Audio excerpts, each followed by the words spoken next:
Pas mal de certitudes sur la mondialisation, la globalisation volent en éclats aujourd'hui avec cette crise sanitaire. On entend fleurir beaucoup de propositions alternatives qui sont en train d'émerger sur la souveraineté, le patriotisme économique, sur les revalorisations des métiers qui sont en première ligne, sur de moindres dividendes.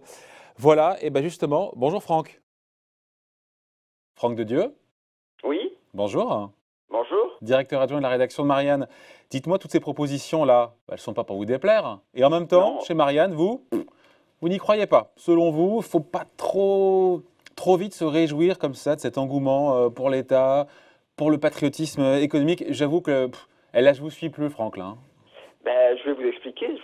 Effectivement, vous avez raison, c'est le procès de la mondialisation heureuse qui devait nous apporter prospérité et bonheur. Et là, on s'aperçoit que tout cela émerge de cette crise des alternatives qui sont très largement réjouissantes et qui correspondent à ce que Marianne défend de longue date.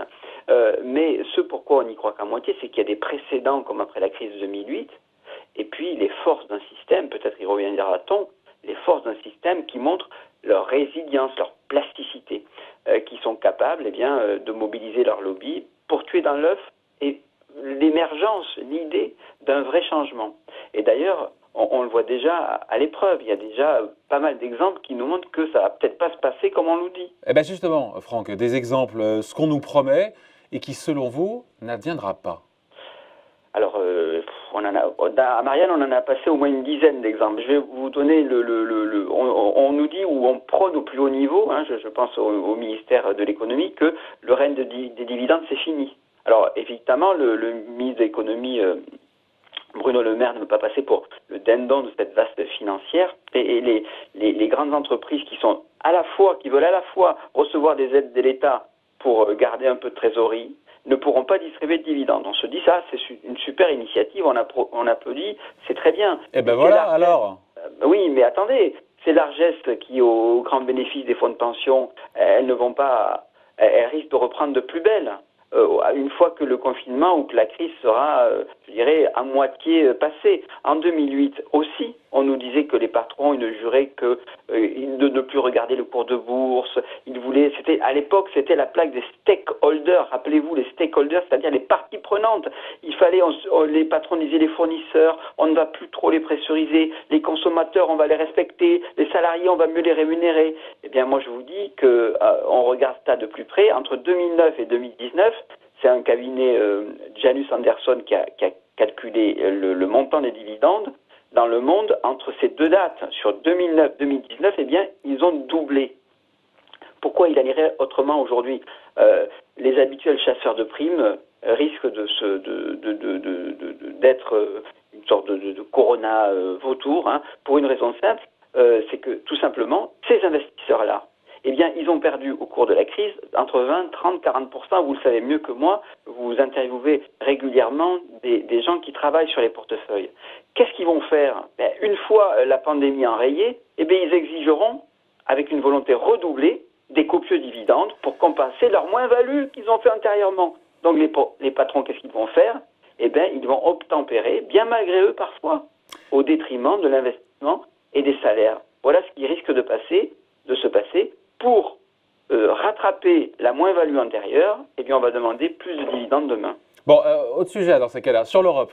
Sur l'Europe, qu'est-ce qu'on entend? Voilà, on va s'asseoir sur les critères de Maastricht, sur les 3% de déficit public. C'est un signe, ça. On applaudit, Franck.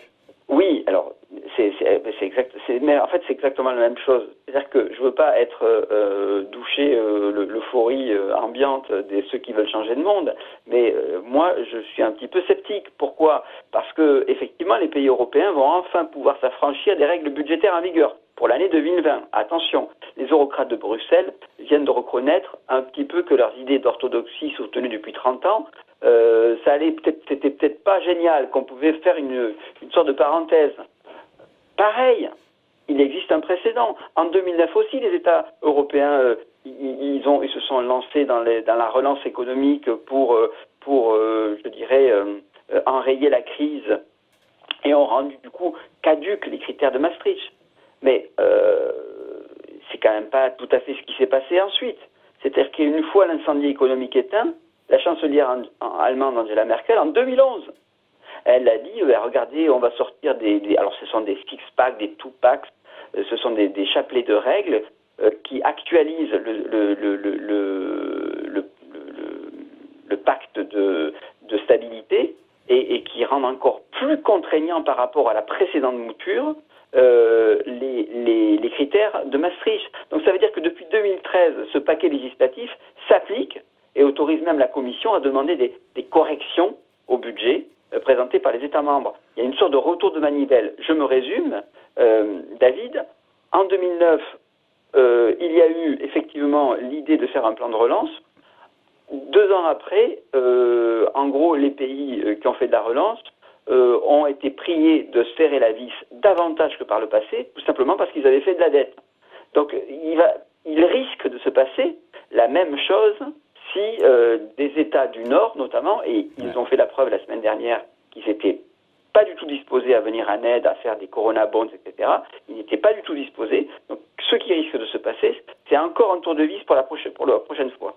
Donc tout ce qui va dans le bon sens, dans l'urgence, s'estompera une fois qu'on sera revenu à la normale. C'est ça le fond du... Oui, c'est exactement ça, vous avez tout à fait compris, parce que, en fait, ce qui s'est passé en 2009, qui est de nature différente, c'est une crise non pas sanitaire, mais financière, mais elle a bouleversé de la même manière les dogmes, et finalement, tout le monde est revenu au dogme. Pourquoi ? Parce que, eh bien, les politiques ont fini par abdiquer. Alors vous allez me dire, oui, mais ce coup-ci, finalement, ça sera différent, parce que, à la différence de 2009, il y a non pas une force des intelligences technocratiques, mais il y a une force aujourd'hui en 2020 des masses. C'est-à-dire le peuple souverain va forcer les politiques à renverser la table. Bon, il faut voir, c'est un pari. Et puis, de quelle manière, de quel populisme il s'agira? Ouais. Donc, c'est très... je ne voudrais pas, là-dessus, être trop péremptoire sur le tour que prendra, je dirais, ce dernier mot démocratique, qui est celui du peuple souverain. Mais ce que je crois, en revanche, c'est que sans le recours démocratique du suffrage, la technocratie politique administrative reprendra le dessus et avec elle charriera les mêmes réflexes et dogmes que précédemment. Ouais. Je pense à un truc, là, on a entendu fleurir dans le discours présidentiel et même du gouvernement sur les salaires des, entre guillemets, les plus utiles, ceux qui sont en première, puis en seconde ligne aussi, mais notamment en première ligne, comme les infirmières, ces revalorisations de salaire. Pareil pour vous, c'est du pipeau, c'est du bullshit? C'est-à-dire que on a parlé de reconnaître les mérites des aides-soignants, des infirmières, en les gratifiant d'une prime exceptionnelle. Pour l'instant, je n'ai pas entendu parler de hausse de salaire. J'avais plutôt en tête, il y a quelques mois, qu'on allait rogner les pensions de retraite plus tard. J'avais plutôt en tête qu'il y a des dispositions dans le décret d'urgence sanitaire pour rogner un peu les lois sociales, qui peut aussi se comprendre également pour des PME qui sont en mal de trésorerie. Attention, il ne s'agit pas d'être trop caricatural sur ces questions-là. C'est sans doute plus compliqué qu'il n'y paraît. Mais je n'ai pas l'impression que le gouvernement soit dans une posture de relance des salaires, et notamment des salaires de la fonction publique, qui sont les plus utiles. Tout simplement parce que il ne parviendra pas longtemps. Tout cela est lié finalement. Pardon, ça peut vous sembler très systémique comme approche, mais tout cela est lié. Pourquoi ne pourrait pas faire cela? Parce que je crois que le paquet législatif européen est appelé à être reconduit une fois que la parenthèse sera fermée. Donc tout est lié finalement. À la fois l'impossibilité d'augmenter très fortement le salaire des gens les plus utiles, à la fois la capacité de s'extraire durablement des critères de Maastricht, et puis quelque part aussi la question de la finance et des dividendes. tout cela est finalement lié. Bon, en tout cas, on se rappelle du discours du président qui disait que plus rien ne serait comme avant et que toutes les leçons de la crise seraient prises. Écoutez, moi, je te demande à voir, parce que ce discours-là, je l'ai entendu par Nicolas Sarkozy en 2009, on l'a entendu dans une certaine mesure avec Barack Obama aussi en 2009.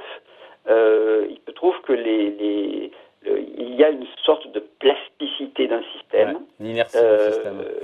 Et donc, je pense que le seul recours n'est pas une logique quelque part de stakeholder, j'ai envie de vous dire, c'est-à-dire avec des actions, des parties prenantes, les intellos, les hauts fonctionnaires, les politiques, les élus, les ONG. Non, je pense que ça passera par le suffrage du populaire et dans le cadre de l'État-nation. Bon, c'est-à-dire dans les pays. Alors, espérons que ça prendra une tournure plutôt positive, altruiste et sociale. Bon, en attendant, on peut lire ce week-end la couverture de Marianne. À la fin, est-ce qu'on va se faire avoir? Ah bah tiens, bon, on y est. Répondu à la question. C'est la couverture, hein. C'est la couverture. Voilà, qu'est-ce qu'il y a d'autre sinon ce week-end, cette semaine?